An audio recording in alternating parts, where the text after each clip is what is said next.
فطرت نے آپ کو اشارہ دیا ہے 2 کان دے کر اور 1 زبان دے کر کہ آپ نے بولنا کم ہے اور سننا زیادہ ہے۔ چینل پر نئے ہیں تو اسے سبسکرائب کر لیجئے، ویڈیو کو لائک کیجئے، ویڈیو اینڈ تک دیکھنا آپ کے لیے بہت ضروری ہے تاکہ آپ پورا موقف اور پوری بات جو ہے وہ سمجھ سکیں۔ کم سننا اور کم بولنا یہ دونوں ڈیفرنٹ چیزیں ہیں۔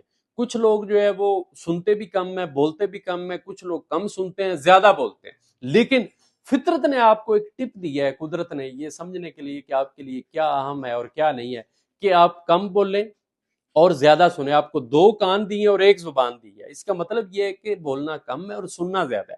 اب یہ کس طرح سے امپیکٹ کرتا ہے آپ کے سامنے والے بندے پہ؟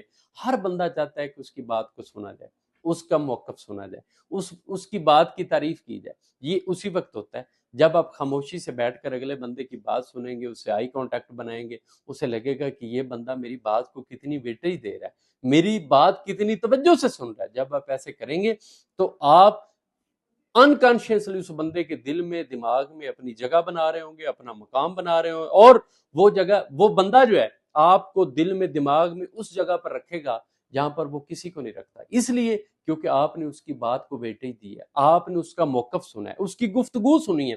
وہ بندہ آپ سے امپریس ہوئے بغیر نہیں رہ سکتا۔ یہ اتنا امپورٹنٹ ہے کہ پوری دنیا کے مفکرین، پوری دنیا کے رائٹرز آپ پڑھ لیں، صرف ایک بات پر وہ متفق ہوں گے کہ انسان کو ہمیشہ کم بولنا چاہیے۔ حضرت علی علیہ السلام کا فرمان ہے کہ انسان جب عقل مند ہوتا ہے تو اس کے الفاظ جو ہیں وہ کم ہو جاتے ہیں، یعنی کم بولنا اتنا زیادہ دانش مندی کا ثبوت ہے، اس میں غلطی کے امکان کم ہو جاتے ہیں۔ ایسا نہیں ہے کہ عقل مند آدمی کے پاس الفاظ نہیں ہوتے، لیکن اس کو پتا ہوتا ہے کہ اس نے کون سا جملہ کب ادا کرنا ہے اور اس کی ویٹیج کب ہوتی ہے۔ جب تک آپ کو کوئی مخاطب نہ کرے، آپ سے رائے نہ مانگے، تو کبھی آپ اپنی رائے نہ دیں، کبھی آپ بولیں نہ، آپ سامنے والے کو موقع دیں۔ جتنا زیادہ آپ اسے موقع دیں گے، آپ اس کے دل میں گھر کرتے جائیں گے، وہ آپ کو پسند کرے گا اور اس کا آپ پر بہت زیادہ امپیکٹ آئے گا۔ اس امید کے ساتھ کہ ویڈیو آپ کے لیے مفید ثابت ہوئی ہوگی، اپنا بہت سا خیال رکھیے گا۔ اللہ حافظ ناصر۔